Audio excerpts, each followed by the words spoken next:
Assalamu alaikum student mathematics 4024. Welcome to Maths Guru. I hope you all are fine. I am fine too. Alhamdulillah. In this video, the topic is number sequence and pattern, and we'll be discussing the arithmetic sequence in this video. Arithmetic sequence होती क्या है? Basically इसको किस तरह identify किया जाता है, and how to find the general term of an arithmetic sequence. What is the formula that we use to find out the general term? Formula में different terminologies क्या होती हैं और उसको थोड़ा सा अंडरस्टैंड करेंगे, then we will solve an example ताकि क्लियर हो जाए कि भाई फॉर्मूले की एप्लीकेशन क्या है। और फिर आखिर में इंशाल्लाह मैं आपको एक ट्रिक बताऊंगा जिससे you can find out the general term of an arithmetic sequence without working. ठीक है, क्योंकि ये क्वेश्चंस जो है ना नॉर्मली एक एक मार्क्स के आते हैं, तो उसके लिए फिर आप इतनी वर्किंग करोगे तो वो जस्टिफाई नहीं होता। तो उसके लिए फिर मैं तुम्हें शॉर्ट ट्रिक भी बता दूंगा ताकि समटाइम्स अगर तुम्हारे पास टाइम कम हो तो you can use that trick, या फिर ये कि लेंदी तरीके से भी तुमने जो है वो फाइंड आउट करके उस ट्रिक से जो है ना वो अपने आंसर को वेरीफाई कर लिया। तो आई होप ये वीडियो तुम लोग के लिए हेल्पफुल होगी इंशाल्लाह। So let's just begin with arithmetic sequence. पहले डिस्कस करते हैं कि ये सीक्वेंस क्या होती है और अर्थमेटिक सीक्वेंस जो है ना वो किसको कहा जाता है। तो सबसे पहले sequence, basically sequence is listing of numbers. आपको कुछ नंबर्स जो है वो इस तरह लिखे हुए मिलते हैं, ये सीक्वेंस है। ठीक है, अब हमारे पास डिफरेंट सीक्वेंसेस होती हैं, वो हमें आइडेंटिफाई करनी होती हैं। Since we are talking about arithmetic sequence, तो हमारे पास अगर कोई ऐसे नंबर्स की सीक्वेंस मौजूद है जिसमें difference between the terms constant है। ठीक है, मतलब फॉर एग्जांपल अगर मेरे पास ये एक सीक्वेंस है, ठीक है, कुछ नंबर्स मेरे पास यहाँ लिखे हुए हैं 3, 7, 11 एंड 15। तो 3 और 7, ठीक है, 3 को 7 कैसे बनाया मैंने, 3 में मैंने 4 ऐड किया तो 7 बन गया। ठीक है, या फिर मैं ये कह सकता हूँ कि 7 और 3 में 4 का डिफरेंस है। ठीक है, और फिर 4 में और फिर 7 में मैंने दोबारा 4 ऐड किया तो 11 बन गया। 11 में मैंने दोबारा 4 ऐड किया तो ये 15 बन गया। इसका मतलब ये है कि ये ऐसी सीक्वेंस है जिसमें टर्म्स के दरमियान जो डिफरेंस है वो कांस्टेंट है। ठीक है, यहाँ भी 4 है डिफरेंस, यहाँ भी 4 है डिफरेंस और यहाँ भी 4 है डिफरेंस। तो ऐसी सीक्वेंस जिसमें टर्म्स के दरमियान डिफरेंस कांस्टेंट होता है, that is called arithmetic sequence. ठीक है, ये जो डिफरेंस है ना ये थ्रू आउट कांस्टेंट रहेगा। इसका मतलब है कि अगर वो आपसे आगे की टर्म्स प्रिडिक्ट करवाता है, आगे की टर्म्स लिखवाता है, तो आप बड़ी आसानी से आगे की टर्म्स बता सकते हो। अब ये 15 है, आपको पता है कि भाई आगे वाली टर्म क्या होगी, 4 ऐड करना पड़ेगा, तो 15 प्लस 4 क्या हो जाएगा, 19। फिर 19 में 4 ऐड कर दिया, 23। ठीक है ना, तो इस तरह आप जो है ना इस पूरी सीक्वेंस को खुद ब खुद कंप्लीट कर सकते हो क्योंकि आपका जो डिफरेंस है वो कांस्टेंट है। ठीक है, ये जो डी लिखा हुआ है small D is equal to 4, इसका मतलब है कि दिस इज द डिफरेंस। और ये निकालते कैसे हैं, आपने दो कंसेक्यूटिव टर्म्स ले ली, जैसे ये दो कंसेक्यूटिव टर्म्स हैं 3 और 7। आपने बाद वाली टर्म को पहली वाली टर्म से सब्ट्रैक्ट कर दिया तो you will get this difference. ठीक है, 7 माइनस 3 कितना हो गया, 4। 11 माइनस 7 कितना हो गया, 4। 15 माइनस 11 कितना हो गया, 4। तो आपने ऐसे डिफरेंस भी निकाल लिया। तो इस डी को हम कहते हैं कॉमन डिफरेंस। अब ये कॉमन डिफरेंस जो है ना ये थ्रू आउट ऐसी 4 चलता रहेगा और आप जो है ना इस पूरी सीक्वेंस को आगे आगे लेके बढ़ते रहोगे, 4 4 ऐड करते रहोगे। ठीक है, तो arithmetic sequence is a sequence in which the difference between the terms is constant. तो उसको हम कांस्टेंट डिफरेंस भी कह सकते हैं, इसको हम लीनियर सीक्वेंस भी कहते हैं। ठीक है ना, और फिर अर्थमेटिक सीक्वेंस तो इसका नाम ही है। तो बस अब तुम्हें यही काम करना है, जब भी तुम्हें कुछ नंबर्स मिलेंगे तो सबसे पहले तुम्हें जो है वो उसको चेक करना है कि whether it is an arithmetic sequence.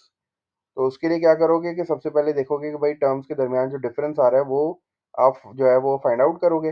तो अगर वो कांस्टेंट आता है तो इसका मतलब है कि ये अर्थमेटिक सीक्वेंस है। ठीक है, अच्छा, अब हमने आइडेंटिफाई कर लिया, जैसे अगर हमारे पास ये एग्जांपल है तो हमने आइडेंटिफाई कर लिया कि this is arithmetic sequence because the difference is constant.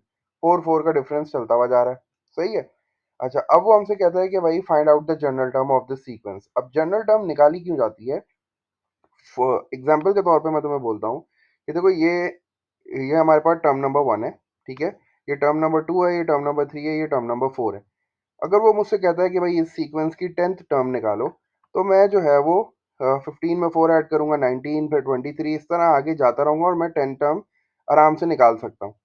लेकिन अगर वो मुझसे कहता है कि भाई you have to find the 500 term of this sequence, तो अब मेरे लिए प्रॉब्लम हो जाएगी क्योंकि मैं जो है वो अब 4 ऐड करता करता जाऊंगा और मुझे 500 तक जो है ना वो मतलब जाना है। तो इसका मतलब है कि ये बड़ा लेंदी प्रोसेस हो जाएगा और ये 1 मार्क के लिए जो है ना वो बहुत मुझे काम करना पड़ जाएगा। तो इसीलिए जो है ना हमारे पास एक ऐसा जनरल फ़ॉर्मूला होना चाहिए जिसमें हम सिर्फ़ n की वैल्यू पुट करते रहें बार-बार और हमें जो है ना कोई भी टर्म मिल जाए सीक्वेंस की, ठीक है? हर सीक्वेंस की जनरल टर्म अलग होती है। ऐसा नहीं होता कि आपने एक ही जनरल टर्म निकाल ली और वो हर सीक्वेंस में अप्लाई हो रही है, तो this is not possible. Her sequence की जनरल टर्म अलग होगी, ठीक है? पहले आपको आइडेंटिफ़ाई करना पड़ेगा कि what type of sequence is this? तो ये अरिथमेटिक सीक्वेंस थी। अब इसका जनरल टर्म निकालने के लिए हमारे पास एक फ़ॉर्मूला है, ठीक है? जनरल टर्म को हम जो है वो nth टर्म भी कहते हैं। तो जनरल टर्म निकालने के लिए हमारे पास क्या फ़ॉर्मूला है? nth टर्म लिखूँ या Tn लिखूँ, ठीक है? या इसको जनरल टर्म भी कह सकते हैं। इसके लिए we have to use the first term जिसको हम कहते हैं ए। ए जो है ना बेसिकली फर्स्ट टर्म होती है सीक्वेंस की। उसके बाद प्लस, फिर आता है n माइनस वन और फिर ब्रैकेट में लिखना है इसको n माइनस वन को इस तरह, और फिर आप ब्रैकेट के बाहर जो है क्लोज करके d लिखोगे। d is the common difference, ठीक है? तो a is the first term, d is the common difference, और n जो है ना वो चूंकि हम जनरल टर्म बना रहे हैं तो n जो है वो n ही रहेगा। सही है? n को आप n ही रखोगे, n को आप चेंज नहीं करोगे। तो जल्दी से वैल्यूज डाल लेते हैं, ठीक है? What is the first term? First term of the sequence is 3, तो a की जगह पे 3 आ गया। फिर आपने लिखा प्लस, चूंकि आप जनरल टर्म बना रहे हो तो n की जगह पे n ही रहेगा, तो n minus one. And then what is the common difference? The common difference is 4। सब में 4 4 का डिफरेंस है, तो आपने यहाँ 4 लिख दिया। Now you have to multiply this 4। अब आप इस 4 को n से भी मल्टीप्लाई कर लोगे क्योंकि ये ब्रैकेट के बाहर है, और आप इस 4 को माइनस वन से भी मल्टीप्लाई करोगे, तो ये क्या हो जाएगा? दिस विल बी 3, और ये प्लस हो जाएगा। 4 को जब आप n से मल्टीप्लाई करोगे तो दिस विल बी 4n, और 4 को जब आप माइनस वन से करोगे तो दैट विल बी माइनस 4, और जब आप इसको सिंप्लीफाई कर लोगे तो आपकी जो जनरल टर्म आ जाएगी that will be 4n minus one. ठीक है? 4n एज इट इज आ गया। ये है प्लस थ्री और ये है माइनस फोर, तो थ्री में से जब आप माइनस फोर करोगे तो you will get minus one. तो ये जो टी एन है that is basically the general term. अब इसको एक बार चेक भी कर लेते हैं कि हमने जनरल टर्म सही निकाली है कि नहीं। अच्छा, चूंकि मुझे फर्स्ट टर्म चाहिए तो मैं एन की जगह पे वन रखूंगा, ठीक है? एन की जगह जब मैं वन रखूंगा तो four times one is one, sorry four times one is four, and four minus one is three, तो थ्री आ गई, ठीक है? अब मुझे सेकंड टर्म के लिए चेक करना है, तो सेकंड टर्म के लिए n की जगह टू रखूंगा। तो जब टू रखूंगा तो four times two is eight, eight minus one कितना हो गया? सेवन। जब मुझे थर्ड टर्म चाहिए तो मैं थ्री रखूंगा। Four times three is twelve, twelve minus one is eleven. इसका मतलब है कि मेरी जनरल टर्म बिल्कुल सही आ गई है, ठीक है? This is the general term of this sequence. और ये सीक्वेंस कौन सी है? ये अरिथमेटिक सीक्वेंस है। अरिथमेटिक सीक्वेंस क्या होती है? ऐसी सीक्वेंस होती है जिसमें आपके पास टर्म्स में जो डिफरेंस है वो कांस्टेंट होता है थ्रू आउट। सही है? अच्छा, अब आप एक डिफरेंस निकाल के नहीं चेक करना, आप सारे डिफरेंस निकालोगे। सारे का मतलब ये है कि कम से कम तीन से चार डिफरेंस निकाल के फिर आप जो है ना वो अपनी सीक्वेंस को लेबल करोगे कि ये अरिथमेटिक है। और डिफरेंस कैसे निकालते हैं? बाद वाली टर्म माइनस जो है वो फर्स्ट टर्म। दो कंसेक्यूटिव टर्म्स ले लिया आपने, जैसे यहाँ मैं दिखा देता हूँ आपको। अब मैंने जो है दो कंसेक्यूटिव टर्म्स ले ली, ये वाली।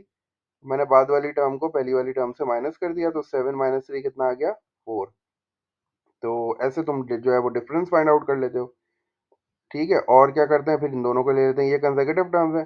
फिफ्टीन माइनस इलेवन कर लो, तो fifteen minus eleven you will get four again. आपको दोबारा फोर मिल जाएगा। इसका मतलब है कि भाई यहाँ जो है वो कॉमन डिफरेंस है, कांस्टेंट डिफरेंस है, तो इसका मतलब this is an arithmetic sequence.